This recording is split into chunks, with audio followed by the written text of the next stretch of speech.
નમસ્કાર મિત્રો વાવમાં કોનો પડશે વટ, કોણ પહેરશે વાવનો તાજ, કોણ બનશે ધારાસભ્ય? આ સવાલ છેલ્લા લાંબા સમયથી છે, પરંતુ હવે રાજકીય પક્ષો પોતાનું ગણિત મૂકી રહ્યા છે. સોશિયલ મીડિયામાં તેમનું ગણિત વાયરલ થઈ રહ્યું છે. તેમના સમર્થકો એક સમાજના મત ગણાવીને કહી રહ્યા છે કે આ પ્રમાણે અમે જીતી રહ્યા છીએ. આપ જોઈ રહ્યા છો માવજીભાઈ, ગુલાબસિંહ રાજપૂત અને સ્વરૂપજી ઠાકોર, આ ત્રણ વચ્ચે સમગ્ર ચૂંટણી હતી અને આ ચૂંટણીમાં હવે કોંગ્રેસના આંકડાઓ, કોંગ્રેસના વાયરલ આંકડાઓ સામે આવ્યા છે.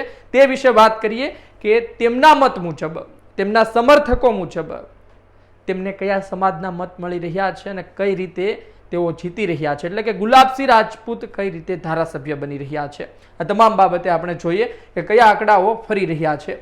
કોંગ્રેસનું ગણિત, વાવમાં વાયરલ આંકડાઓ. આ આંકડાઓ વાવમાં વાયરલ છે. બની શકે કે આંકડાઓ ખોટા હોય, બની શકે કે જે મતદાનની ટકાવારી થઈ છે તેની સાથે સુસંગત ના હોય, પરંતુ તેમના સમર્થકો આ બાબતે વાત કરતા રહ્યા છે. અને ફક્ત કોંગ્રેસની નહીં, પરંતુ અમે આપને ભારતીય જનતા પાર્ટીના આંકડાઓ પણ આપીશું, પરંતુ બીજા વિડીયોમાં, કે ભારતીય જનતા પાર્ટી કઈ રીતે જીતે છે.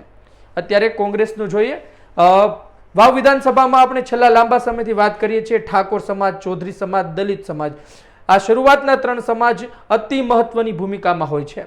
ઠાકોર સમાજના ઉમેદવાર ભારતીય જનતા પાર્ટીએ ઉતાર્યા હતા અને રાજપૂત સમાજમાંથી આવતા ઉમેદવાર ગુલાબસિંહ રાજપૂતને કોંગ્રેસે ટિકિટ આપી હતી. ચૌધરી સમાજમાંથી આવતા માવજીભાઈ પટેલને અપક્ષ લડ્યા હતા બેટના સિમ્બોલ સાથે. ઠાકોર સમાજના 82,000 જેટલા મત કોંગ્રેસ ગણે છે. તેમાં તેમને લાગે છે કે 52,000 જેટલું મતદાન થયું છે અને ગુલાબસિંહ રાજપૂતને 20,000 જેટલા મત જાય, સ્વરૂપજી ઠાકોરને 30,000 જેટલા મત અને માવજીભાઈને 2,000 જેટલા મત જઈ શકે છે. આ તેમનું ગણિત છે, એટલે કે કોંગ્રેસનું ગણિત છે. ચૌધરી સમાજ 48,000 થી 50,000ની જનસંખ્યા આપણે કહેતા રહ્યા છીએ. 50,000ની તમે જનસંખ્યા લો, તેમનું મતદાન 40,000 જેટલું થયું હોઈ શકે કોંગ્રેસની ગણતરી મુજબ. ગુલાબસિંહ, કોંગ્રેસ તેવું માને છે કે ચૌધરી સમાજના અમુક મત, એટલે કે ગણો કે 300-500 મત મળ્યા હોય, તેની ગણતરી ન કરવાની હોય, આ માટે તેઓ ગણતરી નથી કરતા. પરંતુ સ્વરૂપજી ઠાકોર, ભારતીય જનતા પાર્ટી જરૂરથી ગણતરી કરે છે, કારણ કે છેલ્લા દિવસોમાં શંકરભાઈ ચૌધરી દ્વારા કરવામાં આવેલી મહેનત આ આંકડાઓ દર્શાવે છે ભારતીય જનતા પાર્ટીને. માવજીબા એટલે ત્યાં વાવમાં બા તરીકે સંબોધવામાં આવે છે. માવજીબા, તેમને 32,000 મત.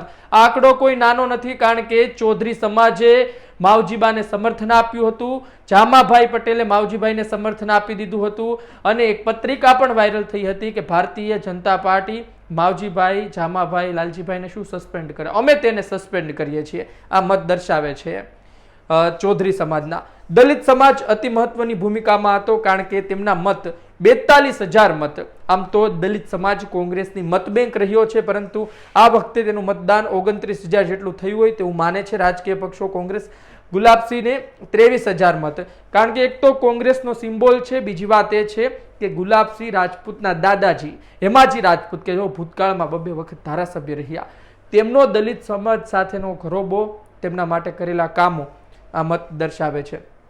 સ્વરૂપજી ઠાકોર 2,000 જેટલા મત ધારે છે કોંગ્રેસ કે તેને મળશે. માવજીબાને 4,000 મત અને અપક્ષ ઉમેદવાર વિક્રમ સેંગલ, તેનું અહીં લખેલું નથી, કારણ કે અપક્ષ ઉમેદવાર ફક્ત માવજીભાઈનું અહીં લખેલું છે, પરંતુ એ વિક્રમ સેંગલ દલિત સમાજમાંથી આવે છે અને અપક્ષ ઉમેદવારી કરી હતી. તે પણ 2,000 મત લઈ જાય તો નવાય નહીં. રબારી સમાજની વાત કરીએ. રબારી સમાજને લઈને ઘણા સવાલો હતા, કારણ કે ઠાકરસિંહ રબારી પણ કોંગ્રેસમાંથી ટિકિટ માંગી રહ્યા હતા. 25,000ની જનસંખ્યા એટલે ટિકિટ માગે એ સ્વાભાવિક છે, પરંતુ ટિકિટ ન મળી એ સત્ય વાત છે.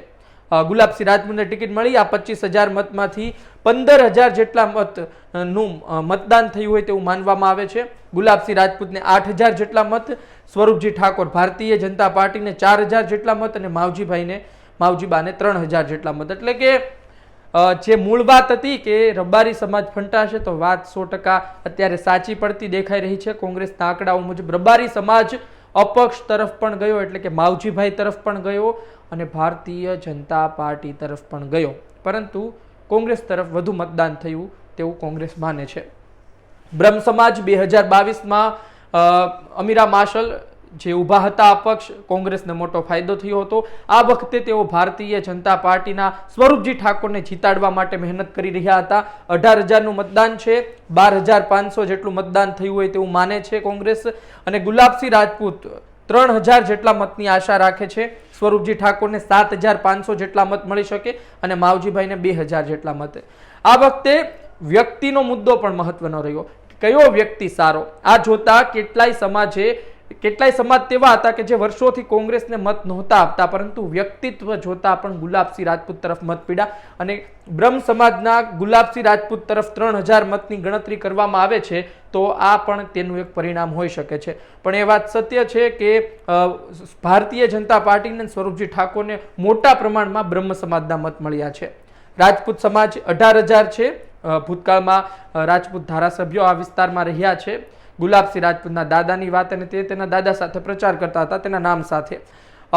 90% પણ વધુ મતદાન થયું હતું. સૌથી વધુ મતદાન ગણી શકાય વાવમાં રાજપૂત સમાજનું. અને 15,000 ગણતરી આંકે છે કે 15,000 લોકોએ મત આપ્યા, તેમાંથી 14,000 મત ગુલાબસિંહ રાજપૂતને જાય, 500 મત સ્વરૂપજીને અને 500 મત માવજીભાઈને. એટલે કે આ તો એક પ્રકારની ગણતરી છે કે ચાલો એવું માની શકાય, પરંતુ મોટા ભાગના મત 95% મત જે મતદાન થયું હોય રાજપૂત સમાજનું, તેમાંથી 95% કે તેનાથી વધુ મત ગુલાબસિંહ રાજપૂત તરફ થયું છે તેવું માનવામાં આવે છે.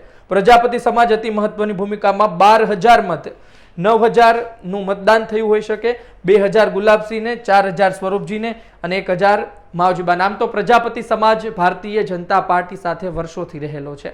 આમ છતાં પણ ગુલાબસિંહ રાજપૂતને પ્રજાપતિ સમાજના 2,000 મત મળે એ સર્વ સમાજવાદ જે કોંગ્રેસે અંતિમ દિવસોમાં શરૂ કર્યો હતો, તમામ નાના નાના સમાજ સાથે બેઠકો કરવી, તેમના આગેવાનોને પોતાના સંપર્કમાં રાખવા, એ દર્શાવે છે. અને બાકી મત જે ભારતીય જનતા પાર્ટીને મળવાના હતા, અને માવજીભાઈને પણ 1,000 મત મળે એ પણ મોટી વાત છે. દરબાર સમાજ 9,500 જેટલું મતદાન છે, એ 9,000 વાત છે. પણ દરબાર સમાજ પણ ભારતીય જનતા પાર્ટી સાથે વરેલો માનવામાં આવે છે. આ જ કારણોસર સ્વરૂપજી ઠાકોર અને ગુલાબજી આ બંનેને 2,000 મતની ગણતરી કરવામાં આવી છે અને 2,000 માવજીભાઈને ગણતરી કરવામાં આવી છે. મૂળ વાત એ છે કે ભારતીય જનતા પાર્ટીમાંથી વાવ રાણાને ટિકિટ નહોતી મળી અને બીજી તરફ કોંગ્રેસમાંથી ગુલાબસિંહ રાજપૂતને ટિકિટ મળી. આ જોતા દરબાર સમાજના મત આ વખતે કોંગ્રેસ તરફ થોડા વધારે ગયા હોય તેવું પણ માની શકાય.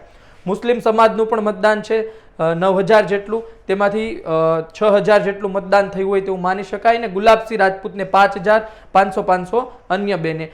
મુસ્લિમ સમાજ પણ કોંગ્રેસને વરેલો છે વર્ષોથી, એ પછી ફક્ત વાવની ગુજરાત સહિત દેશમાં. એટલે આ સ્થિતિ મુજબ વાવમાં પણ ગુલાબસિંહને મોટા પ્રમાણમાં મત ગયા હોય તેવું માની શકાય. અન્ય 45,000 છે, તેમાંથી 30,000નું મતદાન ગુલાબસિંહ માને છે કે અન્યમાંથી, એટલે નાના નાના સમાજમાંથી તેમને 13,000 બીજા મળ્યા છે. સ્વરૂપજીને 11,000 અને માવજીબાને 6,000. આ આંકડો અતિ મહત્વનો છે, કારણ કે અન્યમાંથી 13,000 લાવે ગુલાબસિંહ, તો એમની જે વાત હતી કે સર્વ સમાજવાદ, તેમના બેનર સર્વ સમાજ સાથે ચાલતા હતા, એ ફાયદો કરાવી શકે. મૂળ વાત તો એ છે કે ઇત્તર સમાજમાંથી ચહેરો મૂક્યો કોંગ્રેસે. ગેનીબેન ઠાકોર સમાજના મત લાવે, પરંતુ જો ગુલાબસિંહ ઇત્તર સમાજમાંથી આવે તો પછી અન્ય સમાજના પણ મત મળી શકે. આ પણ એક સ્ટ્રેટેજી હતી અને કદાચ એ સ્ટ્રેટેજી અહીંયા કામ લાગે છે. કુલ 90,000, 69,000, 53,000 ગુલાબસિંહ રાજપૂત જીતે છે. આ કોંગ્રેસનું ગણિત છે, આ વાયરલ આંકડાઓ છે. અને આ આંકડાઓમાં તમે જોશો ને તો ભારતીય જનતા પાર્ટીનો અમારો વિડીયો તમે જોશો ત્યારે તમારે સવાલ એ પણ થશે, કારણ કે ભારતીય જનતા પાર્ટી ઠાકોર સમાજનું મતદાન મત મુજબ 57,000 જેટલું માને છે, દલિત સમાજનું 23,000 જેટલું માને છે, રાજપૂત સમાજનું પણ આગળ પાછળ માને છે 16,000 જેટલું, અને મુસ્લિમ સમાજને એમણે દર્શાવ્યા નથી. એટલે કે બંનેના મતદાનમાં થોડો ઘણો ફરક છે. ભારતીય જનતા પાર્ટી જે વિચારે અને કોંગ્રેસ વિચારે, પરંતુ આ કોંગ્રેસનું ગણિત છે. હવે જોવું રહ્યું કે શું થાય છે, પરંતુ વાવમાં કોનો વટ પડશે એ જોવું રહ્યું. 23 તારીખે મહા કવરેજ ગુજરાત તક પર જોજો. આપનું શું કહેવું છે?